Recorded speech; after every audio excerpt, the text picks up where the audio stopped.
Good morning, everybody, and welcome to the Ask Weldon Show, episode 224. This is the Ask Weldon Show, and I am Weldon, and it's the show where you ask me questions, and I answer them based on my background in sport and exercise psychology and my experience with professional esport coaching. So today's show is called Improving Your Awareness in-Game. We have three different really interesting and I would say pretty standard questions, but two of them are put in pretty fun and interesting ways that we haven't heard before.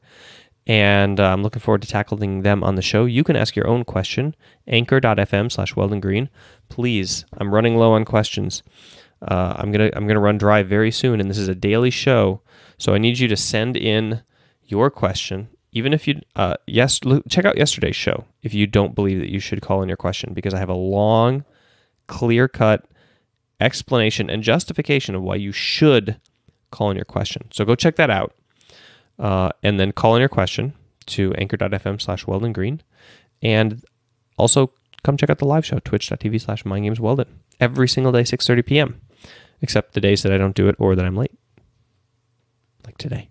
All right, why don't we jump into the show?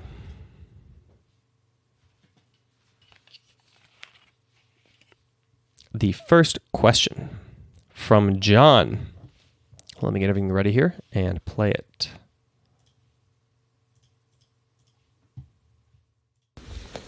Hey, Weldon. Too loud. Sorry, everybody. Let's try that again. Ask you about dealing with situations in which everything is on the line. It's a must-win game at Worlds, let's say, and you make a horrible mistake that basically costs your team the game. And aside from feeling so ashamed of yourself, you feel so bad for letting your teammates down and just choking at the worst possible time. It's pretty easy to beat yourself up in the situation. When something like this happens, what advice do you have for starting the process of forgiving yourself for this huge mistake? Thanks. All right, great question, John. Okay, so first of all, when you lose a game, it's hard to conflate that whole forgiving yourself issue with the grief that you feel from losing as well. So you have to understand you're compiling issues on top of each other. The first one being grief over losing in the first place, which you shouldn't try to resolve and get rid of right away. There's a process through which you grieve, and it's pretty hard to avoid that, natural kind of dialing down of importance and rationalization of an event that occurred where you have felt loss, and then the issue that you're talking about, which is feeling shame and ruminating on regret. So the two main things that you want to do is change your shame into guilt. So shame is like I am bad, and guilt is like I did something bad. So you want to identify the choices that you made that you feel like led to the result the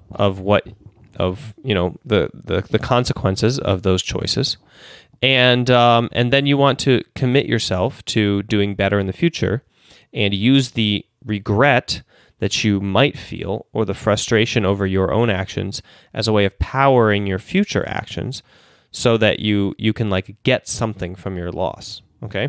And that's usually a very good and proactive way to deal with both shame and regret, is to change your shame into guilt, rationalizing it, and explaining these are the natural consequences of these choices I made. These are the choices I made. They are who they are what I did, and that's that. And if I want to not regret again in the future those simple choices, then I have to use the power of this experience that I had to make better choices in the future, and that's what I'm going to do today, and tomorrow and the next day.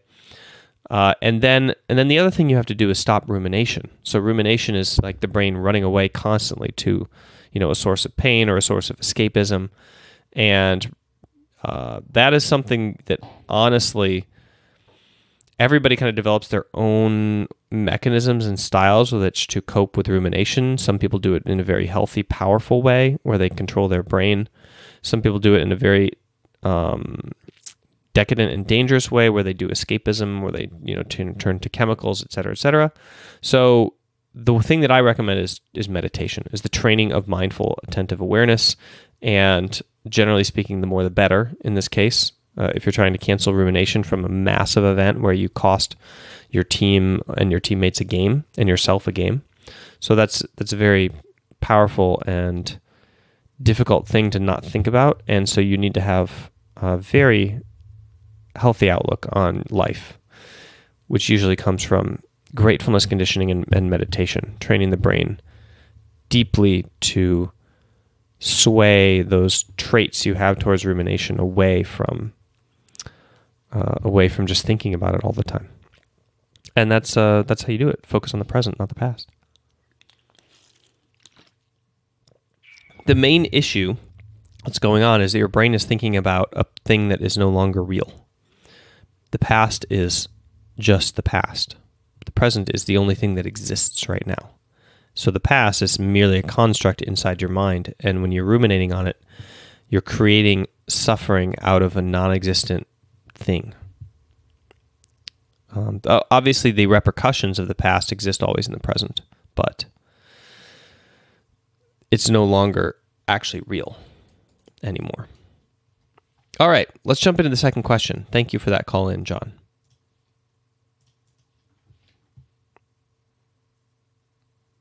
I think I already clicked that. Oh, here it is. From Abdul. Hello, Weldon. For the past 2 weeks, I have been trying to improve my map awareness. In those 2 weeks, I have been playing 60 games. In all of those games, I have used a 3-second interval beeper timer and set up goals such as checking the minimap at the start of every minion wave and checking the minimap before going for a trade. I have done all of this, yet I still haven't improved and actually gotten worse. My question is, what is an efficient way to improve my map awareness? Okay, thanks for the call in. This is a really interesting and difficult question. And first of all, I'm not surprised that it didn't work very well. The whole idea of setting a timer. I think that you probably set the interval way too high. Like, you set it at 3 seconds and you did it for 60 games straight. What's the first thing your brain's going to do is ignore that. So you should try something like setting it for every minute or 2 minutes. And then, because it is less common, your brain will be less likely to ignore it every single time it happens. And then you can increase the frequency if you want at that point. But first of all, change the frequency of your beeping. That's insane. 3 seconds? You don't need to check your minimap every 3 seconds. All right, second thing is, I would start with reasons to check your minimap. Like, you're a little bit on base, this idea of like checking it when you, at the end of every mini wave and like before you engage in a trade and stuff like that. But what's more important is prediction and understanding why it is that you want to check the minimap in the first place. So you need to have a reason. You need to have something you're looking at. Like, I think that maybe you're just kind of looking at like wards or something. I don't know. I don't know why you would check the minimap every 3 seconds. Probably you're looking at the wards to see if people are walking through them. Okay, but what's important to do is to be aware of the state of your teammates' lanes, right? So you could start with something like that, where like, okay, I'm like, I just cleared these minions and I checked my teammates' lanes, and you check their lane position, whether they're pushing or pulling the lane. So you want to know if they're in an aggressive position or in a defensive position, so you know how to balance your side of the map. Like, if both of your teammates are pushed up, it's a great time to push up, because then the jungler is like, he can gank. He has to gank all 3 lanes at the same time, and so because the other lanes are pushed up, like, you're in a much safer position. You're not as exposed, and you can apply like full court press, right? Or if only the mid lane, if your mid lane is pushed up, you can and you can see that he's winning his lane. You can see on the mini map, and then you check the CS, and you're like, okay, and it's maybe close to 6 or whatever. This is when you have the opportunity to be like, ooh, I can pull my wave, and I can communicate with the mid laner that they should use their push to like come top and kill my my laner or something. Or you can push up and move with your mid laner, into the jungle. Look for the opposing jungle or something like that. So there's all sorts of reasons that you could be checking the minimap, and that is where you want to start, is with your justification for why you're doing it, not the action. You don't want to go back to school where you were just learning math in math class and the teacher's like, this is going to be useful when you're an adult. And it's not. You get to be an adult and you're like, they lied to me. I haven't used math in like 15 years. Trust me, I was a major in mathematics and I have used nothing. Like even calculating the best possible price at the grocery store, I moved to Europe and they print the price per kilogram for every single thing, or per gram, for every single thing in the store. It's like the law here. So I can't even figure out, I can't even divide the price by ounces and then figure out which one's cheaper. Like it's just printed literally in the store. That was the last use I had for mathematics. Now they do discounts, right? So, okay, this is 30% off, and I get, and then what's the tax, and then I got to figure out the tax that I pay. Okay, now I can figure out what I'm paying. But in Europe, there's a consumer protection law that says you have to put the price on there that you're charging, and you have to, and it has to be the one that has to include tax, so that people know what they're paying, so they can do simple addition to figure it out. So you can't just say 30% off. It has to say the actual price. Even if you can put 30% off, but then you have to write the actual price on the item. And then you have to put the tax in ahead of time. So like literally no use for mathematics at all. So you don't want to be like that in your gaming, where you're like, I trust me body, trust me brain. There's a reason for this. Just check the mini map, check it over and over again. No, build up your reasons. If the main thing is predicting where the jungler is, right? Then you're going to look at the mini map and shoot a. You know what a good way to train this too is to play something like Ashe, something that has a fog of war displacement skill. Something like one of my favorite champs. I one tricked her for age. Quinn, where I don't even know if she has that skill anymore, where you press W and you can see a large radius around you. Maybe she doesn't even have W anymore. I don't know. They remade her horribly. She used to turn into a bird. Then she turned into freaking, like, I don't know, some weird carry thing around the map or some crap. Literally the same ultimate. Just the stupidest graphic of all time. Maybe they remade her again, I hope. Anyway, start with your justifications and then extend the time frame of your beeping way out and work on your priorities over what you're looking for on the minimap, and not just checking the minimap to check the minimap, because that will never work. The reason pros check the minimap is because they're looking for something specific and they know what it is and their brain wants to find it. So you need to operate under the same assumptions, that you are looking for something and your brain wants to find it and you know what that is, and it has an impact on what you're doing.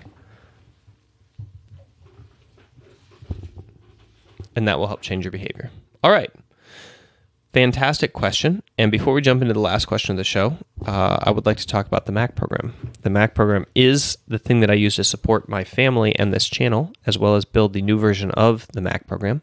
This is the third version of the program, and I continue to improve it and work on it and try to make it the best training program that you have available for esport performance or performance in life in general.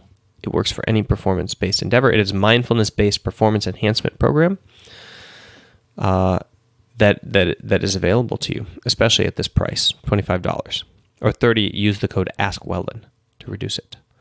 And it's basically right now just online video training. So approximately 50 videos online, and you use it to watch a lecture and do a mindfulness training session every single day. And then 7 weeks later, you're done, and you're a Buddha Nirvana warrior. Not really, but it's my answer to all of the emails and contacts I get asking me about training for amateurs and who don't want to or cannot pay full price for the training that I do. This is the best possible thing that I can do, which is basically a tailored, or not a tailored, but a generic set of the same exact training that I would work through with you if we were doing our sessions. Of course, if we were doing our sessions, I would tailor it to you exactly and we'd work from where you are. But for this, you kind of put yourself through it. So you are your own motivation. However, the content is basically exactly the same. It's just not tailored to your exact experiences. And so you need to do some of the work reflecting on how it fits in with your life. And I'm making an app out of it. So if you want to support the development of that app and also get free access to it permanently forever, now is your opportunity. You can donate. You can purchase the program. You can purchase 50 copies of the program and give them out to people that you love or people on stream, whatever.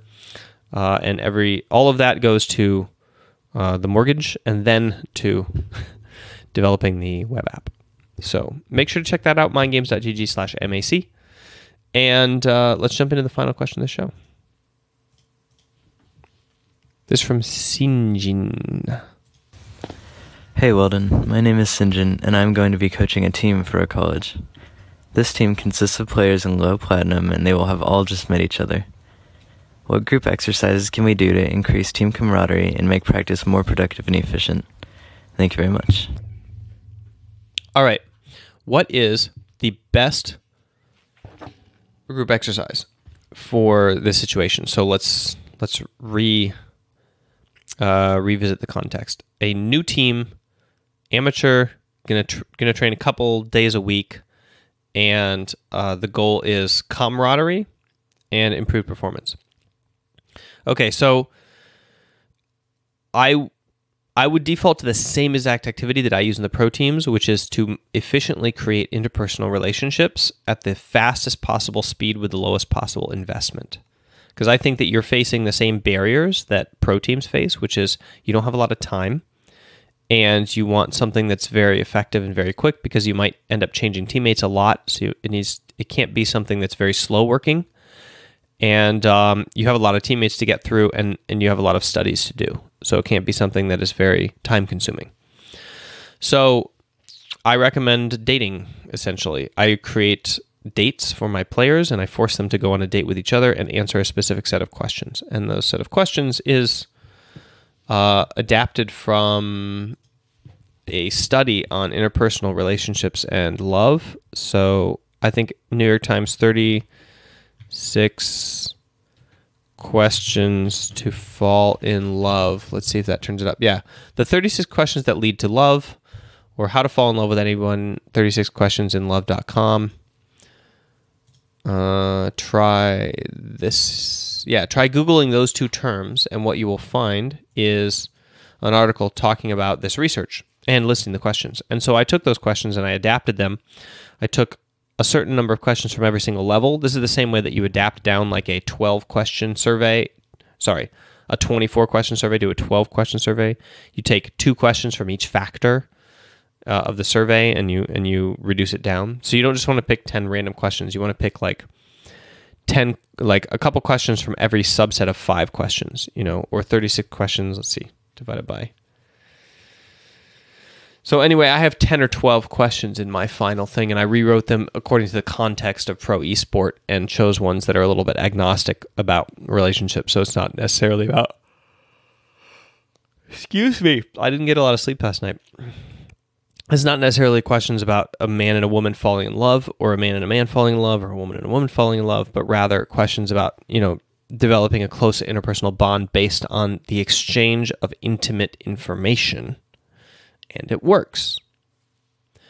And then future dates, you can write your own questions. The key here for building interpersonal relationships is information exchange about things that the person, like about the person, reasons.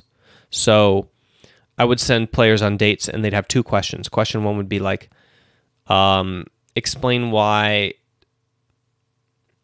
XYZ is important to you.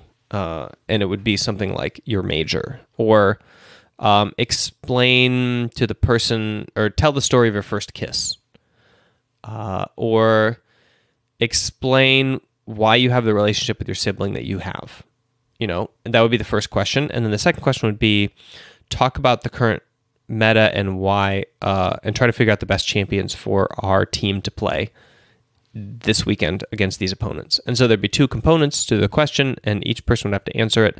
And question A, or the first part, would be about seeing the person you're talking to as another human being with needs and wants and relationships that exists outside of you, that is like just like you in terms of how they're evolved and wired up, but different.